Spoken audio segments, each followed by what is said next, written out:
Assalamualaikum warahmatullahi wabarakatuh. Terima kasih kembali.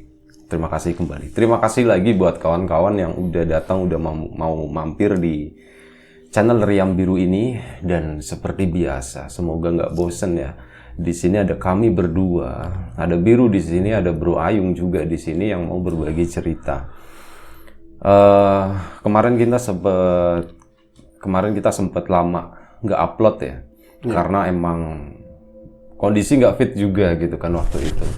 Kondisi nggak fit, jadi dan kita masih ada banyak urusan, jadi sempat tertunda upload video di semuanya, kayaknya Lapak Horor iya, Riam Biru iya, bahkan Nilas Luhur juga sempat pending juga ya beberapa hari ya kayak gitu karena banyak kendala di sini.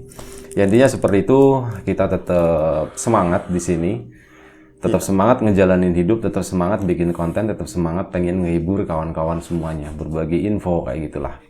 Dan ya gimana Bro Nilas Luhur, gimana kabarnya? Gue sorry banget belum sempat mampir ke sana saat lagi syuting gitu ya. Belum sempat ke sana, cuman pas pertama doang sempat nengokin ke sini. Ya, alhamdulillah baik-baik. Kita lagi dalam tahap belajar masing-masing personil. Tentu itu hal yang baru dalam hidupan kami gitu. Kita belajar semua tentu sama senior Riam. Tapi ya masih lewat ini sounding ya, dia belum langsung terjun ke sana nanti mungkin. Yang pasti saran dari teman-teman kita akomodir biar nanti lebih baik lagi seperti itu. Ya, buat kawan-kawan yang belum nengokin channel Nilas Luhur, channel Nilas Luhurnya Bro Ayung dan kawan-kawan, ada Bro Tuying, ada Bro Tommy, sama kemarin ada beberapa sesi ya masuk ya, Bro Wandu ya. Itu ada 4 orang, dan yang lain-lain juga yang ikut ngebantuin gitu. Itu terima kasih banget, dan buat kawan-kawan jangan lupa mampir juga di channel Nilas Luhur ya, karena di sana akan ada bahasan-bahasan yang berhubungan dengan menapaktilasi gitu. Leluhur kita terutama yang memang belum atau jarang banget diekspos sama orang lain kayak gitu.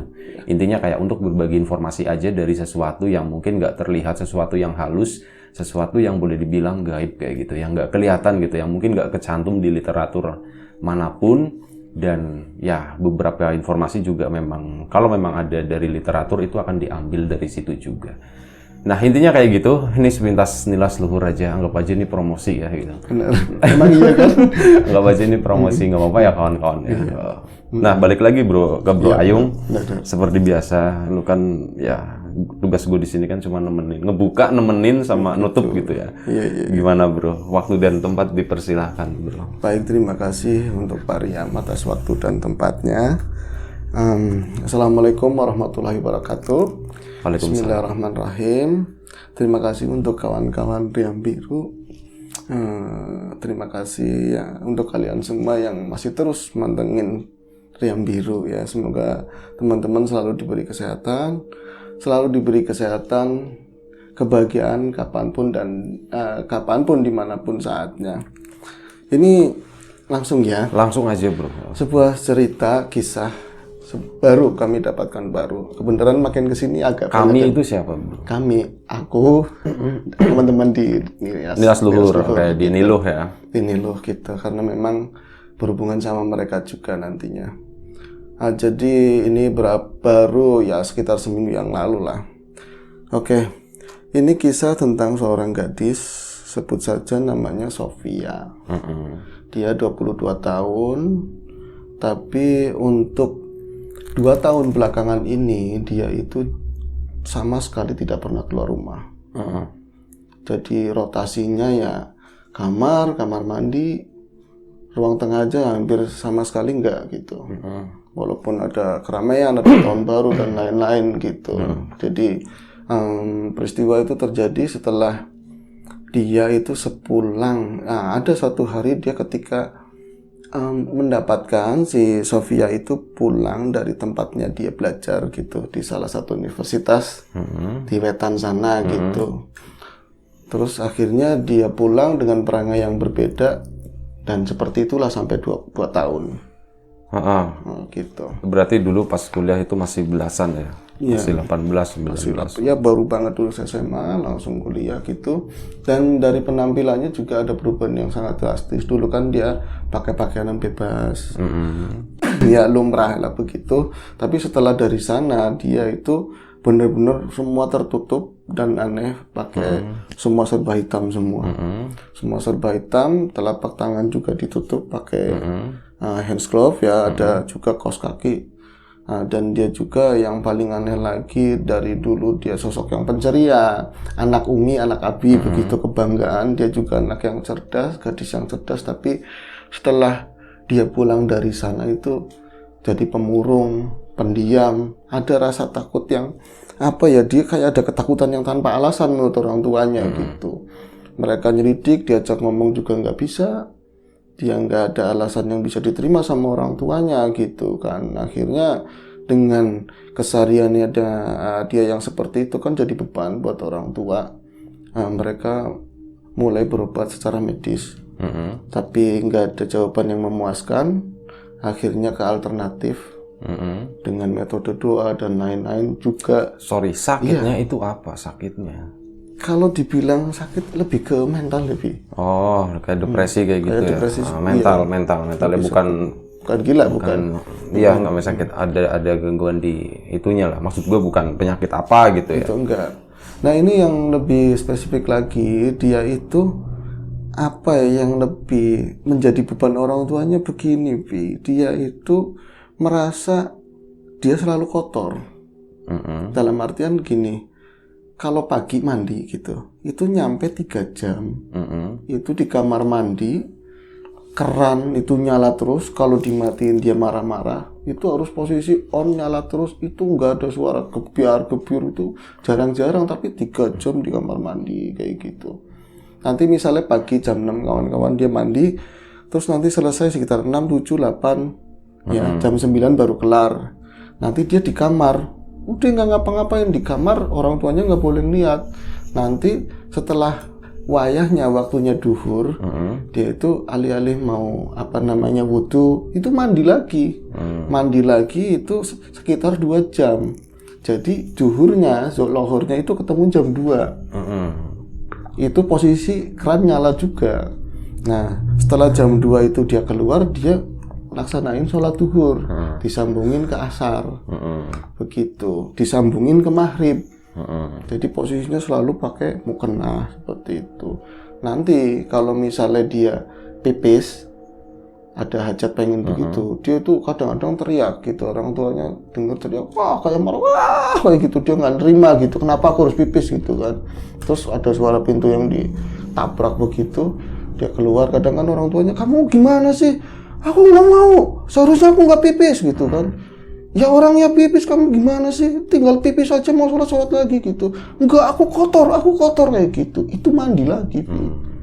Itu kalau misalnya mau isya kan ya sekitar jam 7 gitu, mandi lagi nyampe jam 9, tanggal 11 kayak gitu. Jadi ada aneh banget sebenarnya itu kenapa, tapi nggak ada penjelasan baik dari sisi medis kedokteran, juga dari spiritual yang pernah dihubungi gitu. Adanya spekulasinya ya dibuat sama orang, dibuat siapa yang buat, solusinya apa, tapi nggak ada gitu. Itu sampai 2 tahun dan kata itu kan dia cerita sama adiknya, orang tuanya cerita sama adiknya, berarti liknya si cewek itu pamannya cerita ke kami gitu, kebetulan cerita ke kami gitu kan. Jadi yayunya dia, ibunya si Sofi itu bilang gini, kalau memang taruhlah anakku seperti itu nggak bisa disembuhkan, aku ridho, aku lilo gitu kan. Tapi ya ini kan kalau kayak gini terus, lah listrik masa sebulan 700.000, 800.000, listrik berapa itu, kayak gitu terus kan rugi bandar bilang gitu ya. Jadi ini harus, aduh yuk jangan begitu ngomongnya yuk, setiap penyakit itu tetap ada solusinya, ada obatnya gitu. Mungkin jenengan lagi diuji, siapa tahu si Sofi penyakit begitu, jenengan punya kesalahan, bisa juga dari orang tua, orang bisa katanya saya kesalahan apa, ini pasti ada yang bikin gitu. Akhirnya dia mulai datang kan ke tempat kami. Ada Bro Tuying, ada Mas Tommy juga. Terus siapa yang datang? pamannya. Pamannya datang, terus kita mulai coba lihat, memang ya ditanyain di cross pelek gitu. Jadi coba tanyain ke perempuannya, ke anaknya gitu kan, keponakan kamu apa dia dulu pernah disukain sama cowok gitu. Taunya iya, tapi pernah ditolak seperti itulah. Pernah ngomongnya nggak enak, tapi itu ternyata bagian kecil aja. Tapi ternyata dari dia itu kayak aku nggak mau ngomong yang terlalu jauh apa yang dia dipelajari di sana. Kadang-kadang kan ada kayak aliran atau apa yang ya rada keras begitu ya, nggak tahu itu apa. Jadi penalarannya kalau ini berarti kotor, harus mandi semua. Kalau kencing ya tinggal cebok ya kan, kita wudhu lagi kan udah. Kenapa harus mandi lama begitu? Itu yang diselidikin sama teman-teman. Ternyata apa di kamar mandi tersebut itu ada sesuatunya di kamar mandi rumahnya gitu loh. Jadi dia karena mungkin goib melihat dari perangainya, pembawaannya si seseorang perempuan tadi, si gadis itu, kok oh dia begini, ini makanan saya nih, seperti itu. Dia penalarannya tentang syariat itu geser, ada beban-beban mental juga setelah dia dikerjain sama si cowok itu, ditembak dan lain-lain. Akhirnya diambil ceritanya dia itu. Jadi di kamar mandi itu persis kayak ceritanya orang tuanya. Jadi satu ketika ini orang tuanya kan penasaran gitu, anakku mandi di dalam itu ngapain jam 9 gitu loh. Jam 9 dari jam 7 mandi ngapain gitu, lama banget. Akhirnya dia kan, Pak, sama yang cowok gitu, sama bapaknya, Pak coba tengokin. Enggak Bu, saya nggak mau. Kalau dia mandi, hawa itu langsung kayak rumah tuh ngeri gitu loh. Nggak enak, anyep gitu. Kamu aja. Akhirnya ibunya diberaniin buat nyamperin ke kamar mandi gitu. Tuh pelan-pelan dia mulai mendekat ke kamar mandi. Cuman ada suara keran kencang, keran kencang gitu, tapi nggak ada suara apa gayung aktivitas mandi gitu. Mandi nggak ada sama sekali. Adanya cuman suara kayak cewek sama cowok ngobrol, tapi kecil jauh gitu. Ini anakku bukan suara anaknya dia, tapi ada suara cewek sama cowok ngobrol, kayak akrab, kayak suami istri, tapi tahu cerita apa, bahasa apa dia nggak ngerti. Akhirnya kan diberaniin gitu, makin mendekat makin takut, tapi diketok. Sof gitu kan, lama banget nak mandinya nak. Sob, ayo keluar sini, keluar gitu kan. Udah nanti kamu malah sakit. Cuma ada suara gereman doang. Udah selesai. Akhirnya dia diberanin lagi, balik lagi ke situ. Dia udah mulai mundur, balikin lagi. Tahu-tahu pintu itu agak buka begini, agak buka. Yang ada cuma apa? Dia mulai mau nengok begini, tahu-tahu yang keluar itu jari. Di apa namanya, pintu itu ada jari. Kalau dari penampakan di depan itu kayak gini doang. Tapi gerakannya sangat cepat, kayak gitu, gede-gede, bulu hitam, kayak gitu dong. Tapi ada lendir-lendir begitu kan, langsung keluar begitu, itu langsung lari orang tuanya. Nah, catatannya orang tuanya juga meskipun dia lari ke spiritual, itu sebenarnya nggak terlalu percaya karena memang keadaannya udah nggak ada solusi. Akhirnya kan mau dia bawa ke sini. Nah, karena memang udah mentok, akhirnya tadi teman kan ngomong. Nah, datang ke sana, ke tempat kita. Akhirnya pas dilihat, gimana? Iya benar, jadi yang di kamar mandi itu cowokannya. Ada makhluk cowok gitu. Kalau penampakannya sih ganteng banget kalau lagi dia keluar gitu. Ya kayak orang tampan, pakai badannya juga bagus. Pokoknya keren banget lah gitu. Tapi yang ceweknya masuk ke tubuhnya si Sofi itu. Jadi kalau misalnya kayak ada apa ya di sana itu sebentar kata dia, tapi di alam sini lama. Jadi di sana seolah-olah dia cuma kencing, ada pertemuan begitu. Kalau dalam manusianya dia merasanya dia cuma kencing. Si Sofinya itu nggak ngerasa apa-apa. Nggak ngerasa apa-apa. Tapi di alam dia keluar dari kayak mesin waktu gitu. Jadi dari keluar dari kamar mandi itu tahu-taunya udah 3 jam, 4 jam kayak gitu. Nah yang paling merugikan listriknya nyala terus kayak gitu. Nah itu ada kejadian lain lagi di mana orang tuanya nyariin anaknya juga di kamar kan nggak ada. Itu dia beraniin karena memang ada pintu yang kebuka sedikit begitu. Aku kalau kayak gini harus tos-tosan. Siapa ya benernya yang ngobrol gitu. Kalau suara bukan suara anakku, ini pasti makhluk ini gitu kan. Akhirnya itu karena memang lampu nggak dimatiin juga, dia langsung dopar ke kamar mandi itu sama sekali kosong. Oh itu di kamar mandi atau di kamar? Kamar mandi. Oh kamar mandi masih. Nyari ke kamar itu nggak ada. Udah pasti rotasinya kamar mandi kan. Dia ada kamar mandi ngebuka segini, ada pintunya ngebuka segini, langsung didorong dengan keras. Dia langsung masuk, tuh nggak ada siapa-siapa. Pas masuknya maksudnya loh. Jadi kalau masuk kan agak kedorong badannya begitu kan, kita langsung ke arah sana ya pojok gitu. Sepi. Itu pintu langsung jerk kayak gitu, Bi. Di belakang ternyata belakang pintu. Di belakangnya pintu ada. Si itunya si Sofinya di situ. Bukan. Terus? Dia makhluk itu tadi yang tangannya itu begitu.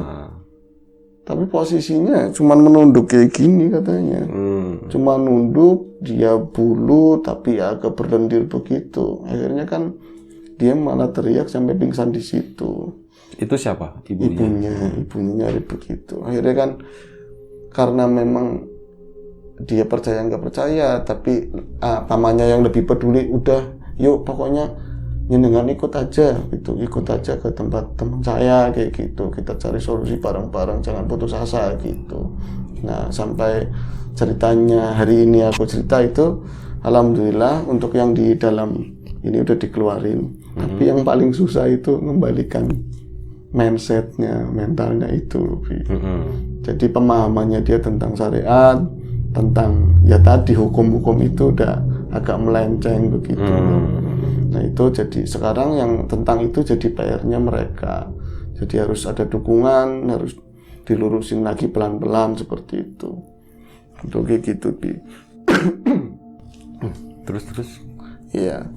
Dan lagi itu kali pertama si temanku itu, jadi pamannya dia itu datang ke kami gitu. Itu jedanya hampir 2 bulan.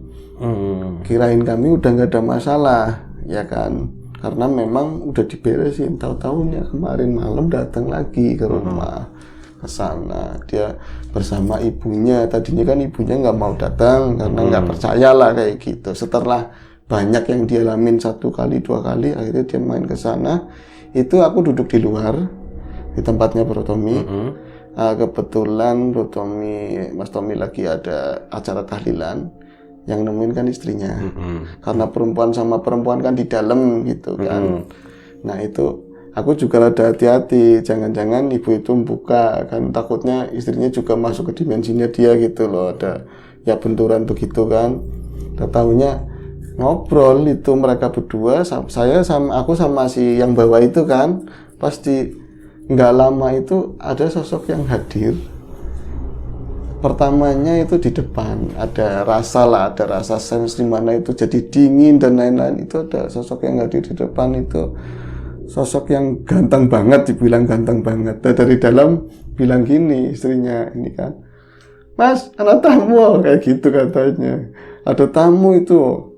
Tamunya sampai aku bilang gitu, ganteng banget, ganteng apaan, suruh rubah kan. Itu yang bilang siapanya? Istrinya Tommy. Oh, oke. Nah, akhirnya udah jangan banyakan jangan banyakan laga, nggak usah nyerupa macam-macam, jelek-jelek aja bilang gitu. Akhirnya kan nampak kebenaran temenku juga itu, sedikitnya dia bisa lihat juga. Akhirnya kan geser ke sini gitu kan. Apaan tuh?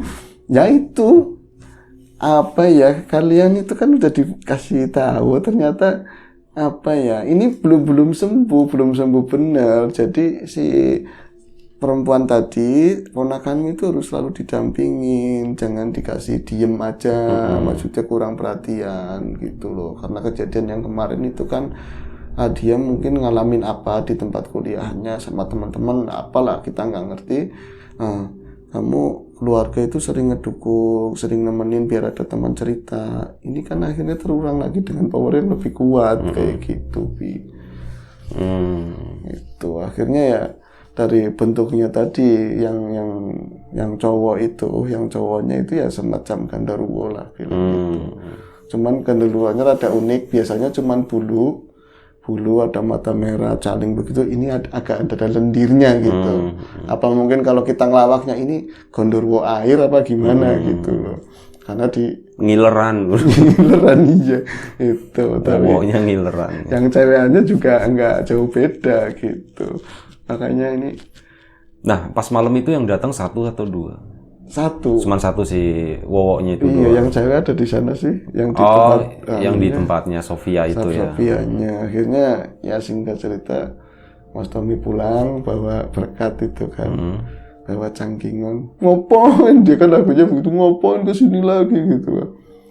Ada siapa di dalam? Akhirnya mereka di dalam, mereka ngobrol, ada yang ya karena memang ibunya si cewek kan nggak terlalu percaya banget, pakainya logika normal gitu kan, tentang medisnya harus ditemenin. Tapi yang jatahnya makhluk-makhluk kan karena aku di luar sendirian jadi ngelihat semuanya di luar itu. Tapi alhamdulillah untuk malam itu selesai.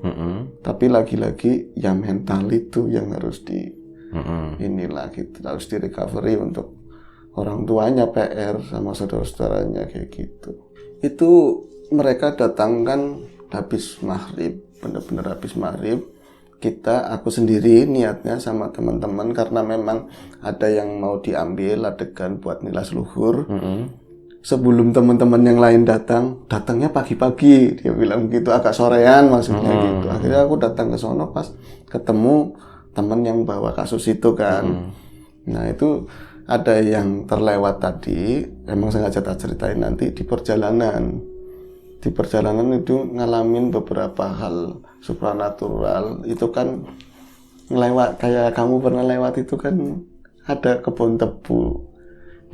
Ya kan, yang setelah perapatan ini loh ke sana. Itu kan kosong banyak begitu.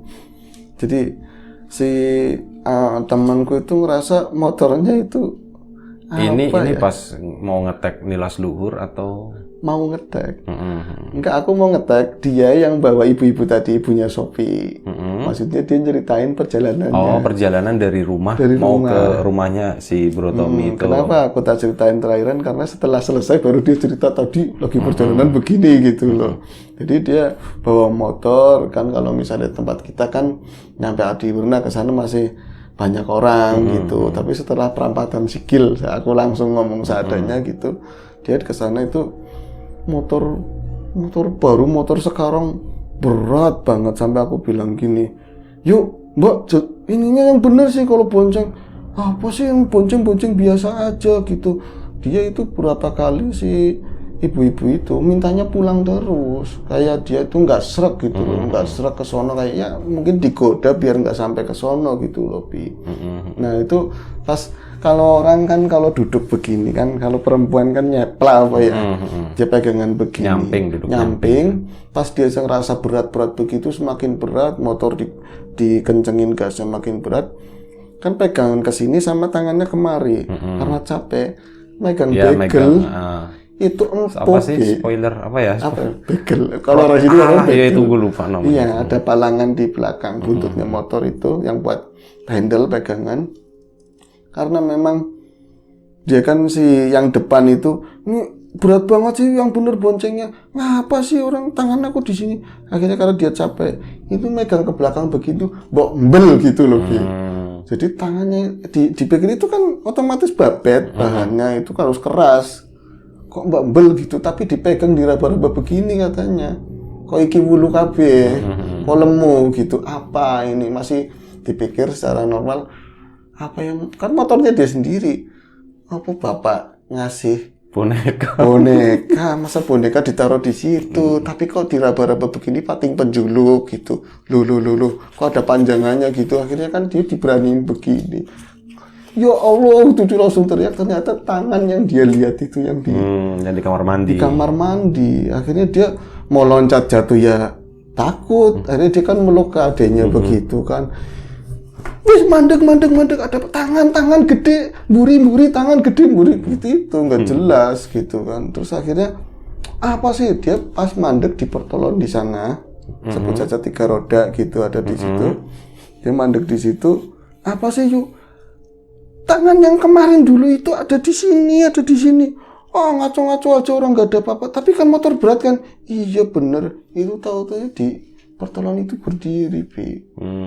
Kayak nunjuk begini dia katanya. Tapi yang lihat kalau ibu-ibu itu samar, kalau kawanku itu kan ya sedikit-sedikit dia kalau pas lagi connect melihat.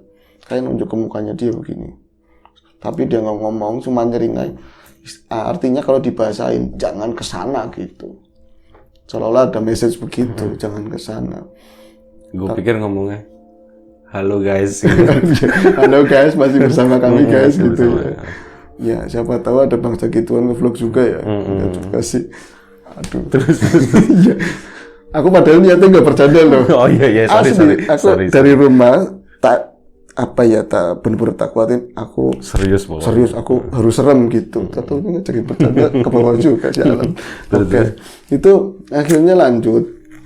Dia cuman baca ya bahasanya dia ngomong terus terang aku baca sholawat kayak tak jentilin begitu ada batu kecil pokoknya yakin gitu kena gitu itu hilang ada lagi kayak gitu maksudnya ada lagi setelah di jalan lagi itu ada ngelewatin jembatan kecil itu di depannya itu apa yo kan jembatan kecil yang mana nih? Pokoknya ngulon. Pokoknya gue hafal banget lah. Apa? Tapi aku nggak mau ngomong. Ini malah kamu nanti kesononya mikirin macem-macem. Iya. Jadi ada gelondongan. Ini apa nih menurutmu? Gelondongan kenyal, halus-halus kasar, tapi panjang. Apa? Nggak tahu. Ular. Oh ular. Iya ular. Ada gelondongan gede, ya segede pohon kelapa begitu, tapi ngabut Bi. Jadi modelnya bukan nampak kayak fisik begitu, tapi lebih ke kabut. Tapi yang aneh, dia kan palanya nggak ngeliat. Kabut itu maksudnya dia nggak solid ya, agak transparan kayak bener, gitu. Agak opacity-nya tuh nggak 100%. Tapi bahasa editing gitu. Resolusinya kurang keren. Jadi dia tuh bener-bener ngekol begitu, dia berjalan begitu, tapi kepalanya udah ke sana, udah lewat. Itu kan alang-alang semua. Iya. Yang bikin keren, dia itu motor otomatis mandek. Harusnya nabrak gitu ya. Harusnya nabrak dengan kecepatan segitu karena takut dikencengin, yayunya suruh pegangan, tapi tahu-taunya di situ langsung jerk mati. Kayak dia harus ngeliat itu. Nek ora kalau enggak dia harus ngalahin itu lewat dulu gitu. Nah, itu wujudnya kayak apa? Wujudnya ular tapi kabut begitu, tapi pekat. Jadi nggak nembus aspal aku ngeliat, tapi ada ular begitu ngabut. Nah, jalan begini, tapi yang aneh itu apa Yong? Kalau asap ya kayak asap, tapi si alang-alang ikut pada rubuh begitu. Dan baunya katanya amis banget. Itu sampai agak lama, jadi kayak setengahnya ular itu loh sampai buntut selesai baru. Alang-alangnya bangun lagi enggak. Kayak gitu. Akhirnya kan kemarin pas mau ke sini nengok. Ini alang-alangnya udah bangun belum gitu, apa jangan-jangan dia ngimos gitu. Tapi untuk situasi kayak itu nggak mungkin dia tuh bohong atau gimana ya. Karena aku juga pernah lihat sendiri itu barang itu. Si ular itu, tapi kan utuh sekelondong semuanya gitu kan. Itu di situ tuh jalurnya Mang Roin gitu. Dulu pas awal-awal di Lapak Horor ada cerita satu tokoh namanya Mang Roin tukang beca. Yang biasa nganterin ke arah sana loh. Kalau malam hari kan banyak pemudik gitu kan. Itu kan dulu kan nganterinnya cuma beca. Nah itu ceritain jalan ke sono ke arah Kampung Bola. Ya Pecangakan gitu. Gumalar gitu ya, pokoknya ke arah sana gitu. Kenapa? Ada apa dengan ya nanti lu tonton sendiri. Oh iya. Ya, ini sekalian promo video. Oke. Tapi cerita lama apa baru? Udah lama banget, setahun yang lalu, setahun lebih. Iya, terus akhirnya gimana tadi? Akhirnya dia nungguin si gelondongan berkabut itu selesai, dia jalan lagi, dan itu juga kali kedua ada hambatan. Yang terakhir mau belokan ke jembatan arah kita ke tempat Tommy. Jembatan gitu. Kedua itu. Jadi kayak jembatan yang udah di kampung lu sono, iya, udah masuk, udah ke kampung. nanjak begini, iya, setelah pasar. Itu kan masih sore, habis maghrib. Kadang-kadang kan itu orang kan gelap kalau iya, malam. Tapi kan biasanya orang habis sholat dari masjid kan ada yang itu nggak ada yang lewat sama sekali. Itu dua-duanya karena memang nanjak begini, otomatis dia pandangannya datar begini, otomatis kan pandangnya ke atas. Ikutin ini sih tekstur itu di tiang listrik. Lagi ada yang apa namanya tabung itu yang bundar. Trafo. Trafo ada yang kerekelan, Bi. Sosok hitam kerekelan di atas begini. Itu kayak nengok begini matanya merah. Pokoknya aku mau ke sini hambatannya banyak banget ya. Terakhir di mana? Di situ. Ya yang lain, itu mah udah biasa gitu. Jadi kalau di situ bukan mitos atau mitos nggak tahu sih. Tapi kalau ada listrik yang mati, biasanya ada bunyi, gitu. Itu trafo jeplok. Gitu. Iya, itu trafo. Iya, katanya ada makhluk itu lagi mainin itu trafo itu. Nah itu sejalan dengan ceritanya tadi temen yang itu ada makhluk di situ. Terus lampunya mati. Matinya siangnya. Siangnya. Berarti mungkin ya di kabelnya digesek-gesek sedikit atau nggak tahu dah. Digigitin lah. Kayak gitu. Aku malas hari Terus ini. airnya gimana? Aku niatnya nggak bercanda lebih. Terus airnya gimana? Nah, akhirnya si Sophia alhamdulillah itu untuk Sophia untuk gangguan secara gaibnya kan udah dikelirin gitu, semua kembali lagi sama orang tua sama keluarganya untuk ngembaliin mental kepercayaan dirinya, untuk lurusin pandangannya bahwa kalau kita namanya kayak gitu najis, di dalam tubuh kita najis semua, ada darah, ada air kencing. Fikihnya perlu dilurusin. Perlu gitu. dilurusin, itu aja sih. Oke, ya udah. Terima kasih Bro Ayung. Gue pikir mau ngebahas detail masalah alirannya. Itu jangan ya, kita nggak perlu bahas masalah itu. Terima kasih Bro Ayung, apapun itu, dan ini cukup menarik buat gue sendiri cerita ini karena yang diceritain itu gue tahu spotnya ya, 100% gue tahu karena itu pernah gue lewatin ke sana gitu ya. Ntar kapan-kapan gue dibuka lah bro, biar gue bisa lihat asik. Apanya? Kalau mau lihat aku yang buka, kamu yang lihat. Gitu. Kayak gitu ya. Udah gitu aja, gue nggak nanggepin. Terima kasih Bro Ayung udah berbagi ceritanya. Ya semoga siapapun itu yang kita pakai nama samaran Sophia, semoga bisa kembali sembuh seperti semula gitu ya. Amin. Dan buat kawan-kawan di rumah juga, siapapun itu yang lagi sakit, semoga tetap segera diberi kesembuhan. Siapapun sekarang yang masih sehat, semoga tetap diberi kesehatan. Kita mohon maaf ya kalau misalnya ada salah-salah kata, ada sesuatu yang kurang berkenan di mata, di hati, di telinga kawan-kawan, semuanya mohon dimaafkan. Sekali lagi terima kasih, sekali lagi mohon maaf, jaga kesehatan kawan-kawan semuanya, semoga kita tetap diberi kemudahan dalam hal apapun, termasuk kemudahan dalam hal rezeki. Terima kasih sekali lagi. Assalamualaikum warahmatullahi wabarakatuh.